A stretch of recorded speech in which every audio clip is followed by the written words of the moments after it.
Hello and welcome my alphas, my betas, and my sugmas. It's SJB here, and this is Update 52. It is live, it's officially playable right here, right now, and you guys can play it if you want to. That being said, we've got a couple big things to go over really quickly.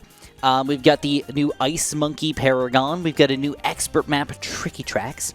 We've got new quest balance changes and quality of life improvements. Of course, today we're going to be focusing on the balance changes, but also I want to talk really quickly about Frontier Legends. So Frontier Legends is the new game, kind of nested in the game here. There's multiple Legends games, so if you guys have played Rogue Legends, that was a game nested into BTD6, you can buy it for $10, or for $5, I think it was, and then they changed it to $10 recently. It is considered a DLC, which means that you actually have to like download it in the game, which is kind of weird. And then they now recently came out with Frontier Legends. So Frontier Legends is a story-based campaign adventure where you kind of play as a sheriff. You run around with a certain set of monkeys, and you do a lot of things, really. Like, a lot of things. It's really fun. It is a little more expensive at, I think, $13 this time, around $12.99. And if you guys are going to pay for it, I'd really, really, really appreciate it. The easiest and best way to support me, if you want to, only if you want to, use my credit support code, it's SJB. I'd really, really appreciate that. I know I haven't been really active in the community lately, but still, it really does mean a lot. All right, next up, we got the Desperado changes. So first off, we've got the Twin Sixes going to be $1,000 more expensive, but the Blazing Sun's going to be $1,000 cheaper. Just a, switcheroo right there, nothing fancy. Next up, we got the Middle Path Deadeye. This guy is going to be a damage decreaser from 12 down to 10. So nothing insane there, but it's going to matter a little bit for those big balloons there when you don't cut down to like blacks and whites and you're only cutting down to rainbows. I mean, it matters, right? It definitely does matter there.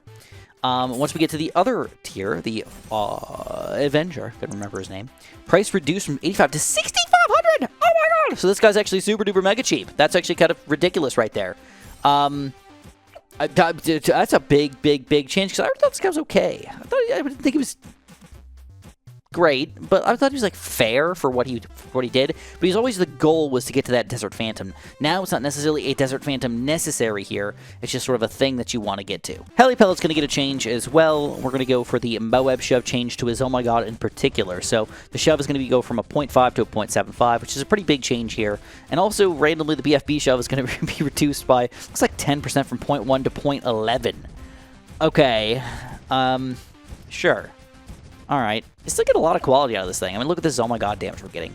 It has 4,000 health total, and we're slowing this guy down a lot to let everybody else do damage, and we're still going to do like 1,000 damage to this thing by the time it sneaks through the end here. And this is just a base Moab Shove. We got quad darts and everything, even more freaking powerful, dude. So it's still not a bad tower at all. Don't feel bad about this. Oh my god, it's not even that dangerous anyways. All right, I am honestly not going to go over this today. Just know that the Sun Temple got more and more and more changes. The reason why I don't like to touch on it too much is because the people that are actually building Sun Temples to be like actual dollar down to the limit of like what they need to make happen are very, very, very, very rare. Most of you guys don't care. Just know that the temple did get some changes here, and the normal way that it works is probably still relatively similar. It's really about the medium amounts of money spent. When you're not maxing out your temples, you might want to go with a little bit more of a nuanced approach to how you get those guys going. All right, so the Mermonkey. I actually kind of like the explanation here. They specifically said that they accidentally nerfed the crap out of the Mermonkey by making it so Brickle was not buffing Mermonkeys anymore, even though it should be a water tower, right?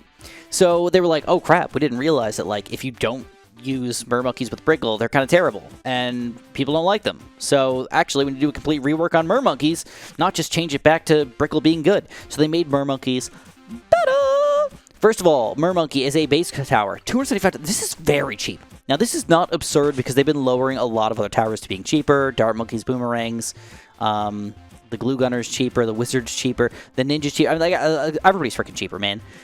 Every small tower is cheaper. But even the Engineer's cheaper. It's just like they wanted so many cheaper towers in the game here to like make the early game more fun, I guess. And they're doing the same thing with the Mermonkey. This guy could actually be a fairly valid tower in the game. 275, you can only build 2 of them still as a starter tower, but they can still work in a lot of maps. Any which way, the price is reduced from 375 to 275. That's a huge change, again.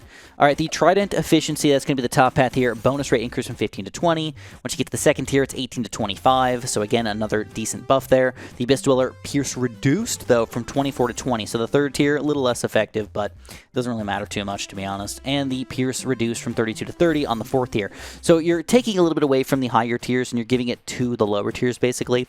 But again, don't forget that bonus is already in play here, so it probably doesn't matter much. It's still probably a buff to all the third and fourth tiers anyways. You're just taking away a little bit of that Pierce. Once we get to the other upgrades, we've got the middle path here. The Tidal Chill price reduced from 300 to 225. Not bad, $75 cheaper. Riptide Champion price reduced again from 1900 to 1100. Oh my god, I always thought that this was needed. I was like, why would I go middle path, man? I'm top path, just like two zip, done. Give it some cam protection if you want to, donezoed. Riptide Champ, this could be a real thing.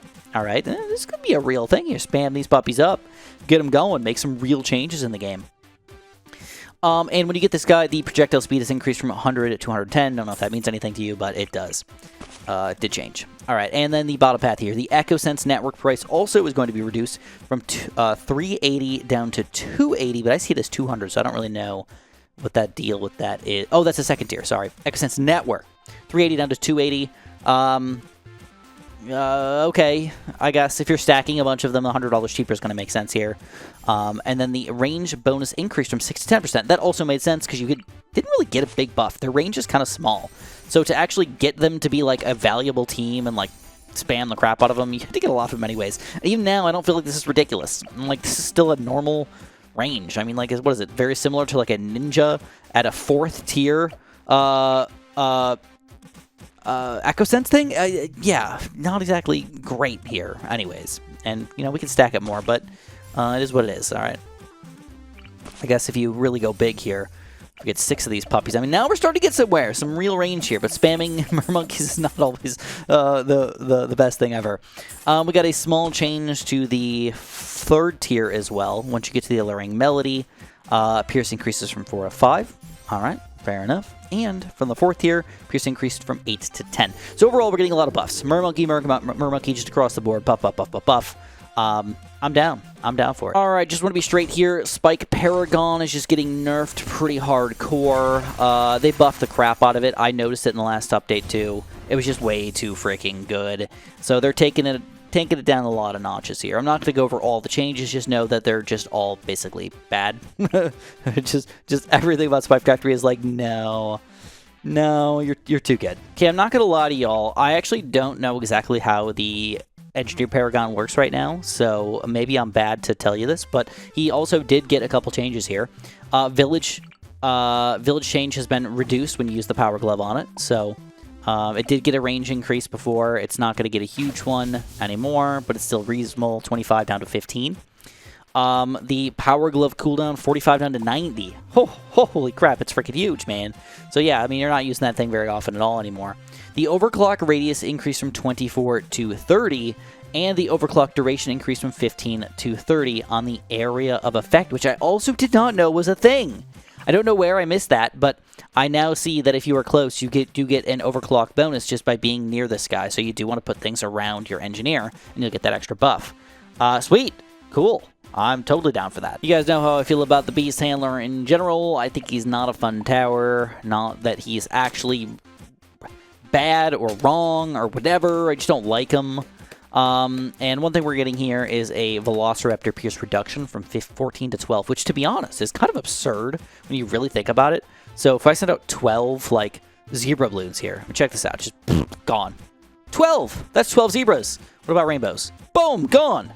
Boom, boom, boom, boom, boom, boom, boom. Just eat them, gone. Holy crap, what about a ceramic? 1, 2, okay, no, down to blues, but still, even that just, it's not that bad. I mean, with the chomps, you get a very, very good, that's a level 8 out of 24. This is nothing, realistically.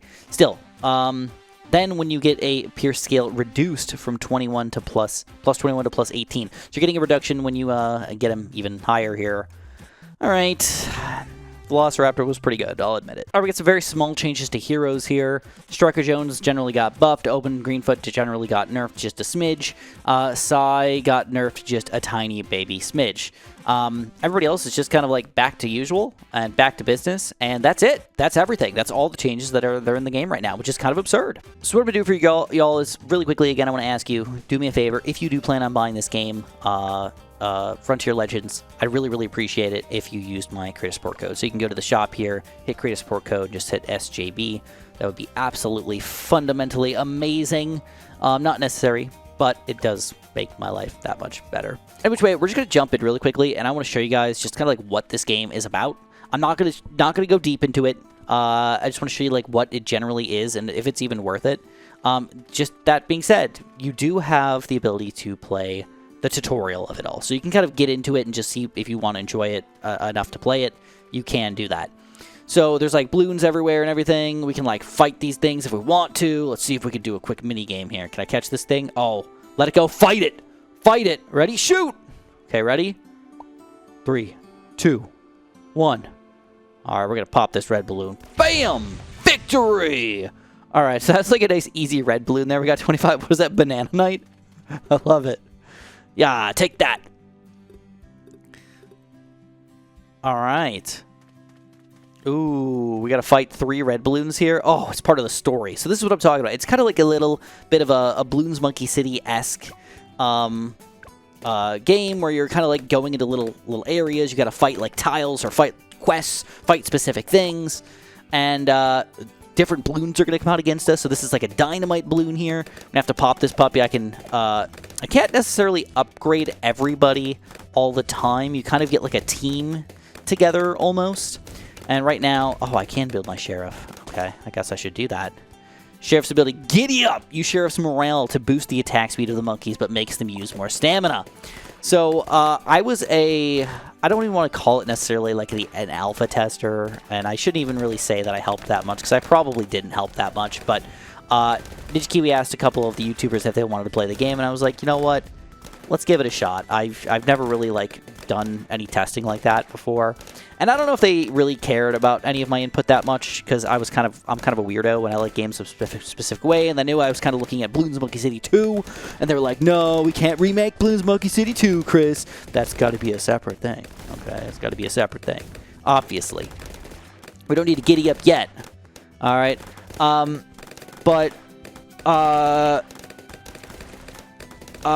they changed it quite a bit from what it originally was. There was originally like an energy system. Doesn't seem like there's that much of an energy system anymore. You don't just get stuck or anything like that. You can kind of just play through this, but maybe it changes eventually. You do get things over time, and these are like important tokens that you really do want to save up and use them appropriately because they're kind of limited. All right, at least again when I played before. I'll have to jump back into it and see if it's all hanging in there. But any which way, I'm not going to go too deep into this game. I just want to give you guys like a quick feeling for what it was like. And it does get more difficult. You get an actual team going, and it gets kind of crazy later on with how many things can happen with your team. That being said, if you guys enjoyed, press that like button. Feel free to subscribe, and definitely have some fun, guys. I'm gonna be back for a couple videos here, but I don't know if I'm gonna be back for good. Just to be honest, I don't know if I can handle it right now. So anyways, thank you guys so much for watching, and have a super duper delicious day.